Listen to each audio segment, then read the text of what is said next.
Le 31 juillet 2025 a été marqué par une attaque massive de la Russie contre l'Ukraine. Des dizaines de drones et de missiles ont été lancés sur la capitale Kiev, causant de lourds dégâts. 15 personnes ont été tuées lors de l'attaque, dont un garçon de 6 ans et plus de 135 ont été blessés. Les opérations de sauvetage se poursuivent sur le site des immeubles détruits. Les employés du service d'état des situations d'urgence ont évacué près de 500 tonnes de structures de construction et ont nettoyé 36 voitures brûlées. Les sauveteurs poursuivent les opérations de recherche et de sauvetage. En journée, les troupes russes ont frappé un immeuble de 5 étages à Kramatorsk, dans la région de Donetsk. La moitié du bâtiment a été complètement détruite, une personne est morte et 11 ont été blessés. La propagande russe et le ministère de la Défense ont déclaré que la ville de Chassiv Yar était occupée par les troupes d'occupation. Cependant, le commandement du groupe ukrainien Khortytsia rapporte que la situation n'a pas changé. Un nouveau scandale a éclaté sur la scène internationale au Conseil de sécurité de l'ONU concernant l'Ukraine. Les déclarations de la Russie, des États-Unis et de la Chine ont fortement envenimé la situation et accru les tensions. Dans le domaine économique, l'Inde a cessé d'acheter du pétrole russe en raison de menaces de sanctions. Cela a porté un coup significatif à l'industrie pétrolière russe. Dmitry Medvedev a proféré des menaces à l'encontre des États-Unis, renforçant la tension internationale et la confrontation entre les pays. En Ukraine, des organes anticorruption indépendants ont été rétablis. La loi à ce sujet a déjà été signée et est entrée en vigueur, recevant un soutien unanime du Parlement. Dans la nuit du 31 juillet, la Russie a lancé plus de 300 drones et 8 missiles balistiques sur le territoire ukrainien, ce qui constitue l'une des frappes les plus importantes. Les lignes de front divisent la ville. Une partie importante du territoire se trouve dans une zone grise, sans contrôle stable, d'une des parties. La situation reste instable et tendue. Les États-Unis ont informé le Conseil de sécurité de l'ONU d'un délai de 10 jours fixé par Donald Trump pour Vladimir Poutine et la Russie. La date limite pour parvenir à la paix avec l'Ukraine est fixée au 8 août. C'est une échéance importante pour tous les participants au conflit. Lors de la réunion d'aujourd'hui, des déclarations ont été faites concernant la poursuite du processus de négociation à Istanbul, ce qui doit inspirer de l'espoir. Le président a souligné que la reprise des négociations entre la Russie et l'Ukraine avec la participation de la Turquie est une première étape vers la résolution de la crise. Malgré les rencontres à Istanbul, en Occident persiste un parti de la guerre qui n'aime pas ce scénario et continue de critiquer la Russie. Il y a des voix qui perçoivent la diplomatie comme un prétexte pour faire pression sur la Russie et critiquer ses actions dans le conflit. Une idée illogique est imposée, selon laquelle le seul critère de la volonté de la Russie pour la paix est un cessez-le-feu inconditionnel et prolongé. Cette position ne prend pas en compte l'expérience des accords de Minsk, qui ont déjà été franchis sans conduire à la paix. Les sponsors occidentaux de l'Ukraine déclarent ouvertement que toute pause dans les combats sera utilisée pour se préparer. Dans des conditions où l'armée russe progresse avec assurance sur tous les fronts, les unités ukrainiennes procèdent à leur rééquipement, à la rotation du personnel et à la préparation à la reprise des hostilités. Cependant, sur plusieurs secteurs, les forces armées ukrainiennes résistent de toutes leurs forces, tandis qu'à certains endroits, elles ont déjà subi des défaites. Pourquoi devrions-nous accepter une telle situation alors que l'adversaire a l'avantage ?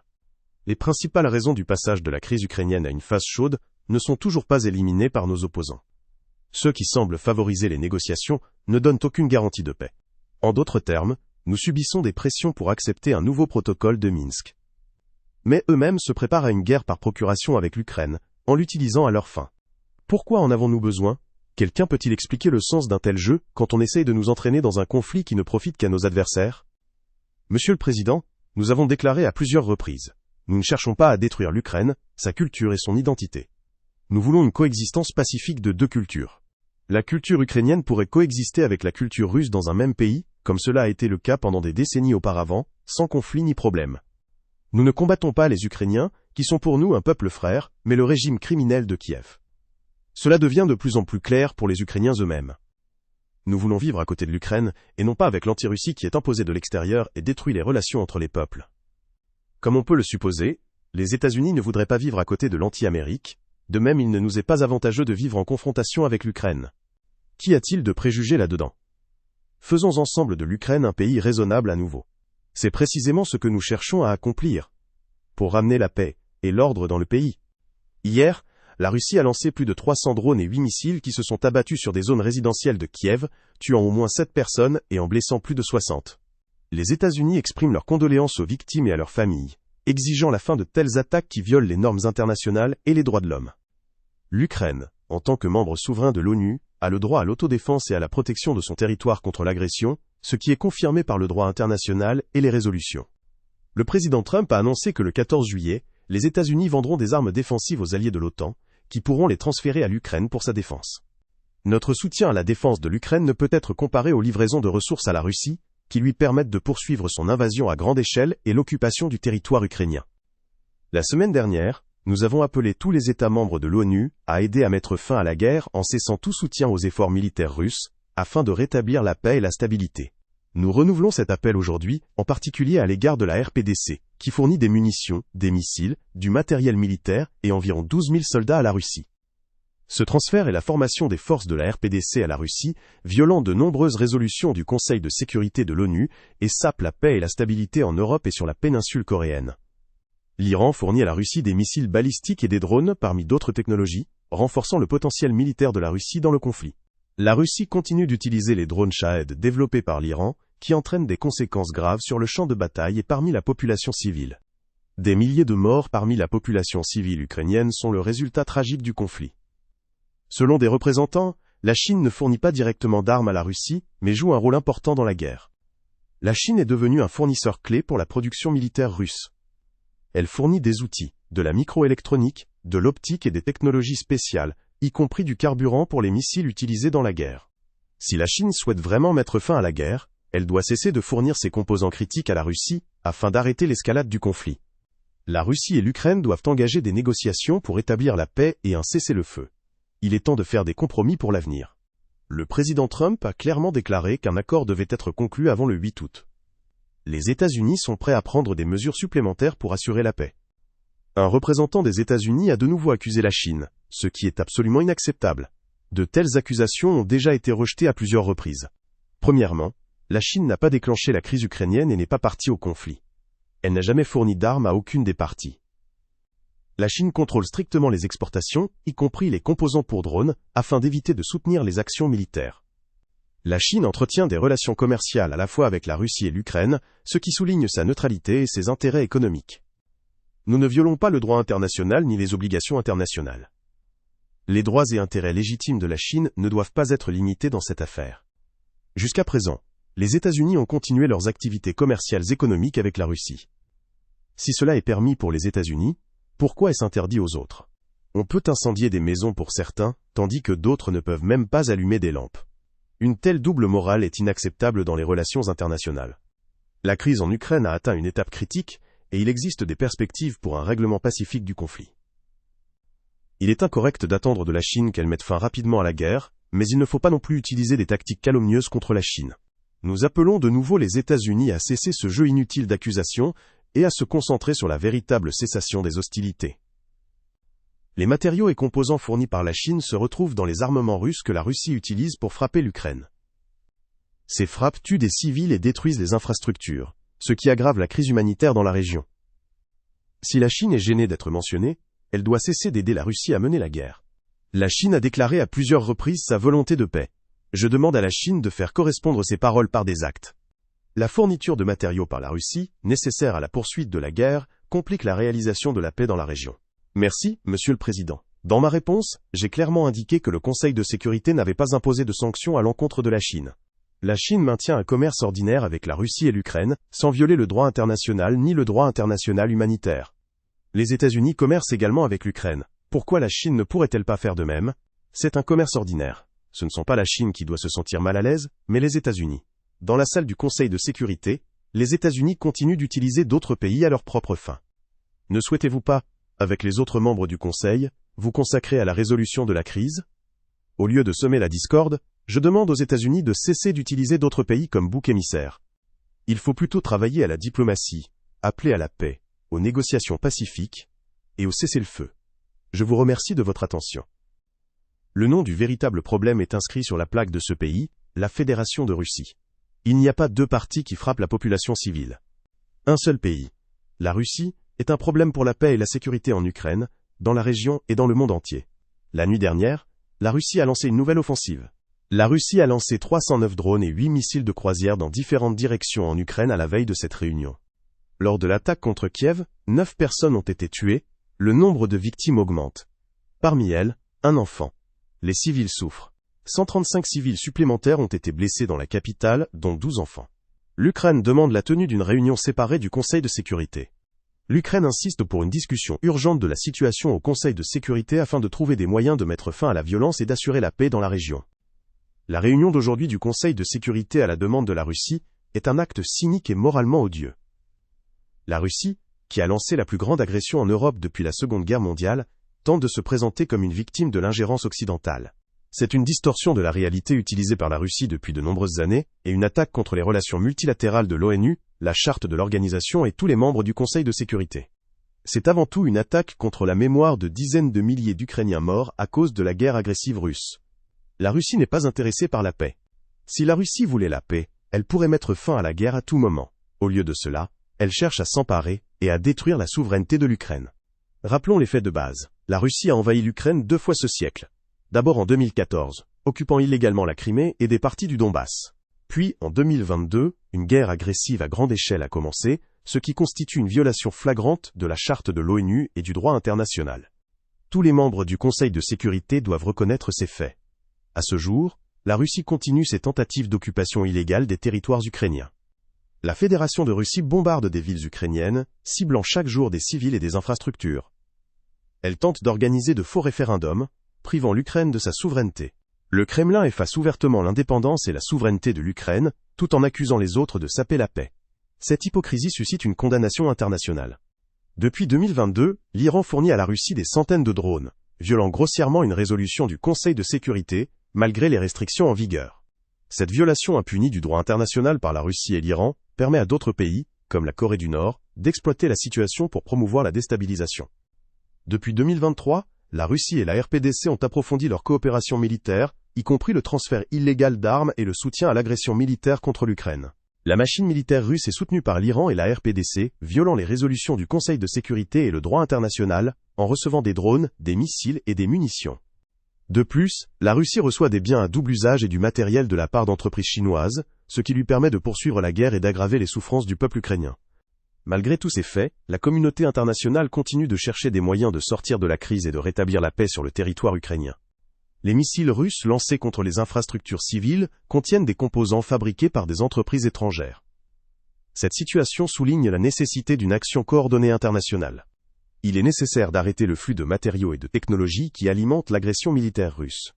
C'est une étape clé pour prévenir davantage de violence et de destruction. Monsieur le Président, il est important de clarifier les véritables motivations de la Russie. Cette agression n'est pas liée à la protection des russophones, à la dénazification ou à la démilitarisation de l'Ukraine. La Russie affirme avoir envahi pour empêcher l'expansion de l'OTAN, mais ces actions ont conduit à une extension de l'OTAN de centaines de kilomètres de nouvelles frontières. Le conflit ne concerne pas les garanties de sécurité de la Fédération de Russie, la plus grande puissance nucléaire, qui menace d'utiliser des armes contre l'Ukraine et d'autres pays. Cette guerre est une stratégie de survie du régime autoritaire du Kremlin, qui maintient le pouvoir d'une main de fer depuis un quart de siècle. Il s'agit des ambitions impériales de la Russie, qui cherche à éliminer l'Ukraine en tant qu'État et à détruire la nation ukrainienne. Les problèmes internes de la Russie, stagnation, détérioration de l'économie, réduction de la démocratie et dissidence politique, poussent le Kremlin à utiliser la guerre comme un outil de diversion. Les États-Unis ont imposé un droit de douane de 25% sur tous les produits importés d'Inde, renforçant la pression commerciale. Une des raisons de cette décision est la position de l'Inde dans la guerre russo-ukrainienne. Le président américain Donald Trump l'a déclaré sur le réseau social Truth Social. Trump a dit qu'il se moquait de ce que l'Inde fait avec la Russie. Qu'ils entraînent leurs économies mortes au fond ensemble, a-t-il noté. Selon Trump, les États-Unis font très peu d'affaires avec l'Inde, à cause de tarifs trop élevés, parmi les plus élevés au monde. De même, la Russie et les États-Unis commercent presque pas entre eux. Selon Trump, que cela reste ainsi. Trump s'est adressé à Dmitry Medvedev, ancien président de la Russie, le traitant de perdant et lui conseillant de garder sa langue dans sa poche. Medvedev a réagi à l'imposition de droits de douane sur les produits indiens et aux menaces de Trump sur son compte personnel sur le réseau Truth. Truth est un réseau que Medvedev a interdit de fonctionner aux États-Unis. Ces propos ont provoqué une réaction nerveuse chez Trump. Trump estime que si les paroles de l'ancien président russe suscitent une telle réaction, cela signifie que la Russie a raison sur tout et continuera son chemin. À propos de l'économie morte de l'Inde et de la Russie, Trump a conseillé à Medvedev de se souvenir des films sur les morts vivants et du système mythique de la main morte. La main morte est un système mythique de riposte nucléaire automatique qui n'existe que dans les légendes, a souligné Trump. La réaction de l'Inde à une éventuelle attaque nucléaire russe a été mesurée et politiquement correcte, sans menace ni déclaration abrupte, contrairement à d'autres pays pris de panique et de stupeur. 80% des exportations indiennes sont des produits de base sensibles au prix, et seulement 20% sont des produits de créateurs, sur lesquels les sanctions ont peu d'effet. Sur les 80% d'exportation, soit 5,330 milliards de dollars, entre 50 et 60%, voire plus, pourraient être affectés à court terme. En raison de l'incertitude, les tarifs pourraient se stabiliser autour de 20%, ce qui donnerait à l'Inde un avantage concurrentiel sur le Bangladesh et la Chine, et l'égaliserait avec le Vietnam. Tout ce tarif, appelé mutuel, repose sur une pratique illégale, et viole les règles de l'Organisation mondiale du commerce, qui limite les taux maximaux des tarifs. L'Amérique a imposé un tarif de 25%, ce qui arrêtera les exportations indiennes vers les États-Unis, et les importations d'autres pays pourraient augmenter jusqu'à 110%. Pourquoi quelqu'un utiliserait-il nos produits à un prix de 125%? Cette situation est devenue un problème sérieux pour nous dans un contexte de marché déjà difficile. La situation sur le marché est déjà terrible. Que dire de plus? Modi doit prêter attention à ces problèmes pour éviter une détérioration supplémentaire. Il ne faut pas permettre que les petits artisans, comme nous, retournent dans les villages ou restent sans moyens de subsistance dans la rue. Nous perdons notre pain quotidien. Voici la situation actuelle. Le gouvernement accorde une importance primordiale à la protection et au développement des intérêts des agriculteurs, des travailleurs, des entrepreneurs, des exportateurs, des petites et moyennes entreprises. Nous prendrons toutes les mesures nécessaires pour protéger et développer les intérêts nationaux. Le gouvernement étudie attentivement les conséquences des derniers événements sur le marché. Le ministère du Commerce et de l'Industrie collabore avec toutes les parties prenantes, y compris les exportateurs et les représentants de l'industrie, pour obtenir leur évaluation de la situation. Dans un contexte de protectionnisme croissant, l'Inde a conclu des accords commerciaux mutuellement bénéfiques avec les Émirats arabes unis, le Royaume-Uni, l'Australie et les pays d'Océanie. Nous cherchons également à conclure des accords similaires avec d'autres pays pour le développement futur de l'économie et du commerce. Nous travaillons de manière cohérente pour le bien des agriculteurs et de l'agriculture en Inde, afin de favoriser la prospérité et d'assurer la sécurité alimentaire. Le leader de l'opposition indienne Rahul Gandhi estime que le principal problème est la destruction de la politique économique, de défense et étrangère du gouvernement. Selon lui, le gouvernement mène le pays à la catastrophe, et Donald Trump a déclaré que l'économie indienne est une économie morte. Oui, il a raison. Et qui d'autre? Tout le monde le sait, sauf le Premier ministre et le ministre des Finances. Tout le monde comprend que l'économie indienne est morte. Je suis heureux que le président Trump ait exprimé ce fait.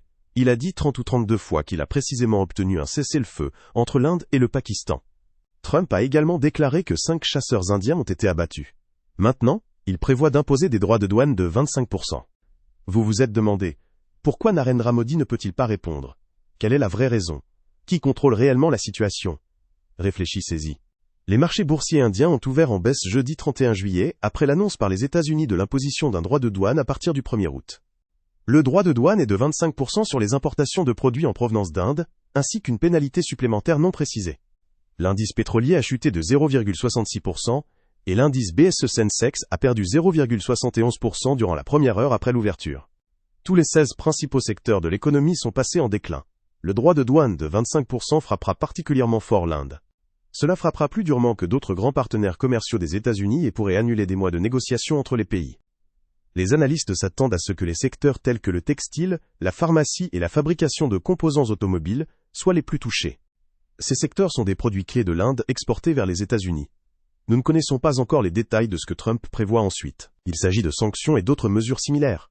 La décision sur cette question doit être prise par le gouvernement, car aujourd'hui nous importons un tiers du pétrole de Russie, un fournisseur crucial.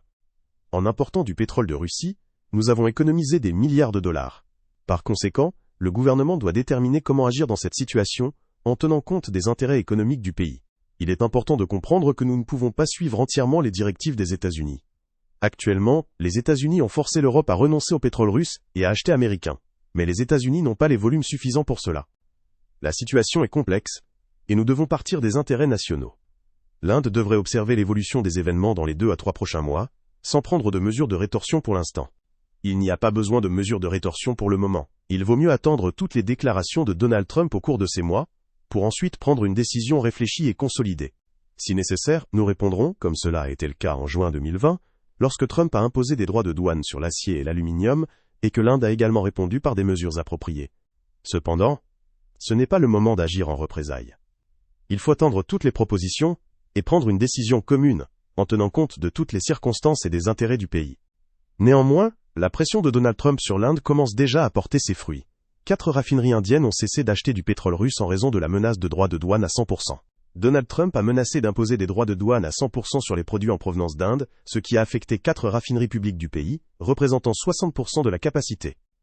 Ces entreprises ont cessé d'acheter des ressources énergétiques russes la semaine dernière, remplaçant le pétrole russe par des livraisons en provenance des Émirats arabes unis et des pays d'Afrique de l'Ouest. La décision d'arrêter les achats de ressources russes est liée aux menaces de Trump et à la réduction des remises accordées auparavant par la Russie à l'Inde. La Verkhovna Rada d'Ukraine a rétabli l'indépendance des organes anticorruption après une semaine de manifestations contre une loi limitant le Bureau national anticorruption et le parquet spécialisé. La nouvelle loi, adoptée par 331 députés sans vote contre, a annulé les restrictions précédentes et rendu l'indépendance au NABU et au SAP. La loi adoptée a provoqué de grandes manifestations à Kiev et dans d'autres villes, ainsi qu'une réaction vive des pays occidentaux en raison de la limitation de l'indépendance des organes anticorruption. Après plusieurs jours de manifestations, le président Zelensky a présenté une loi rétablissant l'indépendance du NABU et du SAP, excluant les pouvoirs du procureur général sur leur direction. Désormais, les agents du service de sécurité de l'Ukraine vérifieront les détectives du NABU et les employés du SAP au détecteur de mensonges afin d'assurer transparence et honnêteté. Une tâche importante consiste à exclure toute influence russe possible. Le NABU a déclaré son soutien total au nouveau projet de loi visant à renforcer l'indépendance des organes anticorruption du pays. Je tiens à remercier tous les parlementaires pour leur soutien à mon projet de loi. Ce document est désormais devenu une loi que je viens de signer et qui sera publiée immédiatement. La loi garantit le fonctionnement indépendant des organes anticorruption. Elle exclut toute influence extérieure et ingérence, assurant une transparence totale et un contrôle au sein du système. Le contrôle est assuré par le biais du polygraphe et de vérification régulière de tous les agents des forces de l'ordre ayant accès au secret d'État ou dont les proches sont liés à la Russie. Il est très important que l'État écoute l'opinion de la société et entende ses citoyens, car l'Ukraine est une véritable démocratie sans doute ni compromis. La signature par le président Zelensky de la loi rétablissant l'indépendance du NABU et du SAP est une étape importante et positive pour le pays. Les réformes dans le domaine de l'état de droit et de la lutte contre la corruption doivent se poursuivre, restant essentielles pour l'avancement de l'Ukraine sur la voie européenne de développement. L'Union européenne continuera de soutenir les efforts de l'Ukraine dans ces domaines, confirmant son engagement envers les réformes et le renforcement de la démocratie. Ursula von der Leyen, présidente de la Commission européenne, a souligné l'importance de ces réformes et exprimé sa confiance dans la réussite de la coopération future.